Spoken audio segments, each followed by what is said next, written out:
শীতের সকাল বন্ধুরা, একটুখানি রোদ দেখতে না দেখতে মানে কি যে হুলুস থুলুস লেগে যায়। আর যেহেতু দেখো বন্ধুরা, সকালে একটু বেলা ওই 12টা পর্যন্ত আমাদের বাড়িতে রোদ থাকে, 12টার পর আর রোদ থাকে না। এই উঠতে উঠতে উঠতে ধরো 7:30 8টা তো হয়েই যায় আমাদের। কারণ আমি উঠে পড়লে আমার ছেলেও ফট করে আমার সাথে উঠে পড়ে, তখন ওদের আবার ঠান্ডা সর্দি কাশি লেগে যায়, তার জন্য আমি উঠি না। ওই 7:30 8টার দিকে উঠি, তখন একটুখানি রোদটা উঠে তখন ঘুম থেকে উঠেই বন্ধুরা আগে ব্রাশটা না করে আগে কাপড়গুলো ধুয়ে নিই ছেলের। আর এতদিন বাপের বাড়িতে ছিলাম, বুঝতেই পারো যে বাপের বাড়ি থেকে হঠাৎ মানে কিছুদিন থাকে, সে বাপের বাড়ি হোক যেখানেই হোক, তুমি যদি যাও 2 দিনের জন্যও যদি যাও, দেখবে যে বাড়ি এসে দেখবে যে সমস্ত জিনিস নোংরা হয়ে আছে। আর মাকে কি বলবো, মা তো ওইদিকে ধান ফানের কাজ করেছিল না, নাহলে আমার শাশুড়ি মা আবার সবার আমার ঘরে গুছিয়ে রাখতো, কিন্তু এবার পারেনি বন্ধুরা, কারণ ধানের কাজ ছিল, ধানের কাজ করেছে। দিন ছোট, এইদিকে দিন শুরু হয়, কখন দিন শুরু হয় কখন দিন শেষ হয় বোঝাই যায় না। আর এইদিকে সব 3 গোলু মিলে খেলছে, আর গোলুকে খেলা দিচ্ছে ওর বড় পাপা আর হচ্ছে ওর পাপা, 3জনে মিলে খেলছে। আর আমি একদম বালিশ কম্বল কাঁথা ল্যাপ তো সব যা আছে, আর আমার সাথে সাথে আমার বড় বাবু আমাকে হেল্প করছে। তোমরা দেখো বালিশগুলো পৌঁছে দিল আমার সাথে। আর এই ঘর বন্ধুরা, ঘর একবার মুছি 2বার মুছি তাও আর পরিষ্কার হচ্ছে না, মানে কাদা কাদা জল বেরোচ্ছে। তো এই ঘরটাকে পরিষ্কার করতে অনেকটা সময় লেগেছে, 2টো ফ্যান চালিয়ে দিয়ে। আমার আজকে ঠান্ডা, রাত্রেবেলা ঠান্ডা লাগলেও লাগতে পারে, কারণ আমি ফ্যানের নিচে অনেকক্ষণ ছিলাম, 2টো ফ্যান ধাউ ধাউ ধাউ ধাউ করে ঘুরছিল, আর আমি সেই ফ্যানের নিচে ছিলাম বন্ধুরা, অনেকটা সময় ছিলাম। কারণ ঘরটা তাড়াতাড়ি শুকোতে হবে, ঘর শুকোলেই তারপরে বাবুরা ঘরে কখন ঢুকে পড়ে, যদি ভেজা ঘরে ঢুকে যদি স্লিপ করে পড়ে যায় তাহলে তো আরেক কেলেঙ্কারি লেগে যাবে। আর এদিকে বাবুদের জামা কাপড় চেঞ্জ করার জন্য বিপ্লব জামা কাপড় নিয়ে যাচ্ছে, চেঞ্জ করিয়ে দিবে। ওই যে বললাম রোদ উঠেছে, রোদ আমাদের বাড়িতে ওই 12টা কি 12:30, হাইলি 12:30 বন্ধুরা, 12:30 উঠলেই রোদ যেন কোথায় উধাও হয়ে যায়।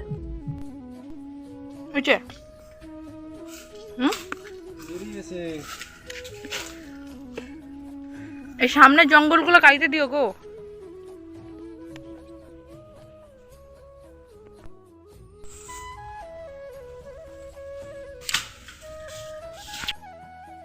সুপ্রভাত বন্ধুরা, তোমাদের সবাইকে জানাচ্ছি স্বাগতম আমার এই ছোট্ট একটা গ্রামে, ছোট্ট একটা সংসারে। আমার সুখ দুঃখ হাসি কান্না সমস্ত কিছুই আমি তোমাদের সঙ্গে শেয়ার করি। তো সকালে উঠে অনেক ধুমধারাক্কা কাজ হয়ে গেল, এখন একটুখানি ভাত খেলাম, ভাত খেয়ে যে পিছনে আসলাম, ওর বাবা বাঁশ টাঙাচ্ছে। কারণ বাড়ি ঘরের অবস্থা তো বুঝতেই পারো, বেশি রোদ থাকে না, ছায়া পড়ে যায়। আর যেহেতু বাড়িতে 3টা বাচ্চা, কাপড় চোপড় অনেক কাপড় চোপড় কোথায় মেলবো, তার জন্য যে দাদা ভাইদের জমির ওই জায়গাটাতে বাঁশ টাঙাচ্ছে, যাতে আমরা সবাই মিলে ওখানে কাপড়গুলো মেলতে পারি। কিন্তু সমস্যা হচ্ছে এখানে জঙ্গল, তো জঙ্গলগুলো পরিষ্কার না করা পর্যন্ত কিন্তু আসা যাবে না, নাহলে কাপড়ের মধ্যে যোগ উঠে গেলে, কিন্তু শীতকাল পড়ে গেছে তবু যোগ এখনও কিলবিল করে। তো তার জন্য আগে বাঁশটা টাঙিয়ে তারপরে জঙ্গলটা সাফ করলে তারপরে আমরা কাপড়গুলো মেলতে পারবো। তো সারাটা দিন তোমাদের সঙ্গে শেয়ার করব, কি করি না করি সমস্ত কিছু তোমাদের সঙ্গে শেয়ার করার চেষ্টা করি বন্ধুরা।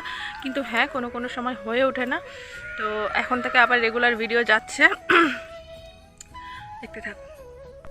আজকে তোমাদেরকে একটা গল্প বলি। একটা ছোট্ট বীজ থেকে কত বড় একটা বিশাল বড় একটা গাছ হয়, আবার সেই গাছেরই ফল হয় ফুল হয়। তেমনই বন্ধুরা, এই এক বড়ই গাছ, আজকে এই যে বড়ইটা পেরে নিলাম দেখলে তোমরা, এটার একটা কাহিনী আছে।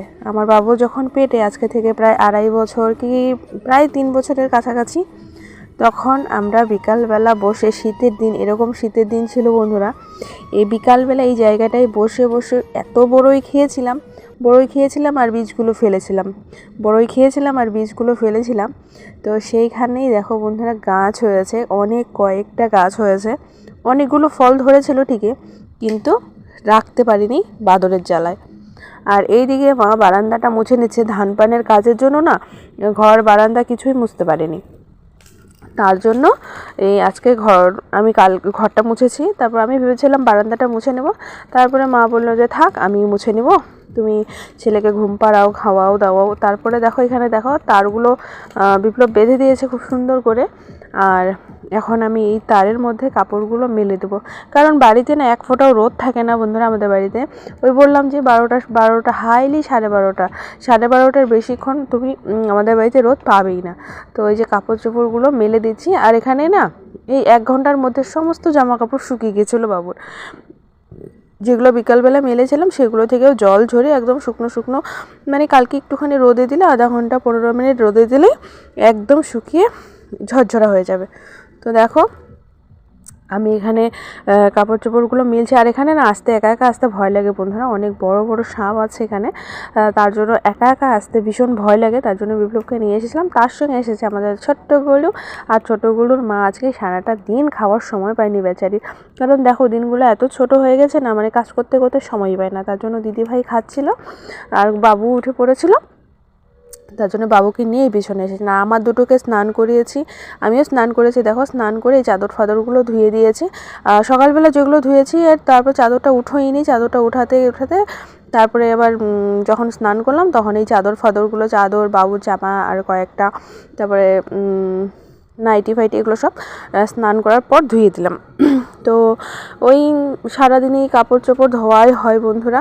এদিকে দেখো ধোয়াধুয়ি কাপড়গুলো মেলে ঠেলে দিলাম। এখন যাচ্ছি ঘরে গিয়ে ছেলেকে ঘুম পাড়িয়ে দেবো। আর ছেলেকে খাইয়ে দিয়েছি, ওরা দুধ ভাত খেয়েছে। তো চলো দেখতে থাকো ভিডিওটা, আশা করছি ভালো লাগবে। স্নান এইমাত্র করলাম বন্ধুরা, স্নান করলাম, ছেলেকে স্নান করালাম, খাওয়ালাম দাওয়ালাম, ঘুম পাড়ালাম। তারপরে গিয়ে আমি স্নান করলাম, স্নান করে চলে আসলাম পিছনে। তোমরা দেখেছো কাপড় চোপড় মেলেছিলাম, উল্টা পাল্টা বলে ফেলছি। আর এখন এই যে ছেলের প্যান্টগুলো, এগুলো একটুখানি উল্টে পাল্টে দিব, এই যে নাহলে শুকোবে না।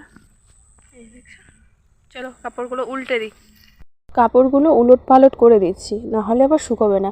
ভেবেছিলাম আরেকবার কাপড়গুলো উলট পালট করে দিব, তারপরে দেখি কি সমস্ত জামা কাপড়ে বাবু শুকিয়ে গেছে। আর এটা হচ্ছে ছোটোগুলো সোয়েটার, ওটা যদি সকালে ওর মা ধুয়ে দিত বা আমরা যখন কাপড় মেলতে এসেছিলাম তখন যদি আমি দেখতাম তখন ঠিক মেলে দিতাম। পরে যখন আবার স্নান করে যখন আসতেছি তখন দেখি যে ওর একটা ভিজা সোয়েটার, একটা ভিজা প্যান্ট। তো ওগুলাও নিয়ে আসলাম, নিয়ে এসে একদম ওর দাদার সঙ্গে মেলে দিলাম, কারণ ওর দাদার সমস্ত জামা কাপড় শুকিয়ে গেছে বন্ধুরা।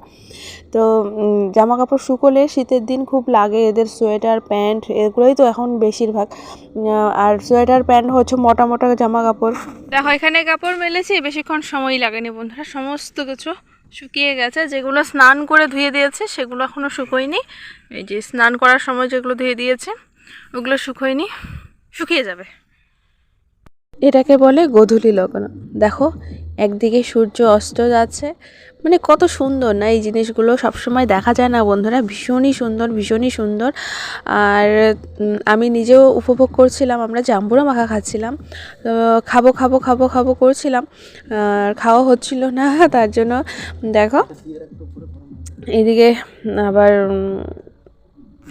আকাশটাও এত সুন্দর হয়েছে না, বলার মতো না। আর তোমাদেরকে আরেকটা জিনিস দেখাচ্ছি, দেখো বন্ধুরা এই জিনিসটা কিন্তু সবসময় হয় না। এক আকাশেই চাঁদ, এক আকাশেই সূর্য। একদিকে কনকনে শীত পড়ছে বন্ধুরা, মাথার উপর দিয়ে শীত পড়ছে, আর নিচে দেখো এদিকে বিপ্লব দৌড়াচ্ছে আগুন। খাওয়ার পর একটুকুনি হাত পাগুলো যদি ভালোভাবে সেঁকে নাও তাহলে দেখবে বিছানা যখন উঠবে তখন আর ঠান্ডা লাগবে না, ঘুমটা বেশ ভালো হয়। তো সারাদিনের ভিডিওটা শেষ করলাম বন্ধুরা, কেমন লাগলো তোমরা কিন্তু অবশ্যই আমাকে জানাবে। তো আমি একটু হাতগুলো গরম করে নিলাম, নিয়ে এখন সোজা যাব বিছানায়। আমার ভিডিওটা যদি তোমাদের ভালো লেগে থাকে অবশ্যই শেয়ার কিন্তু একটা চাই বন্ধুরা। সবাই ভালো থেকো, সুস্থ থেকো, চলে আসবো কালকে ঠিক 2:30টায়। আরেকটা জিনিস দেখাচ্ছি বন্ধুরা, দেখো লাল অর্ধচন্দ্রিমা, এত সুন্দর দৃশ্য তোমাদের সঙ্গে না শেয়ার করে পারলাম না। সবাইকে জানাচ্ছি শুভরাত্রি, সবাই ভালো থেকো।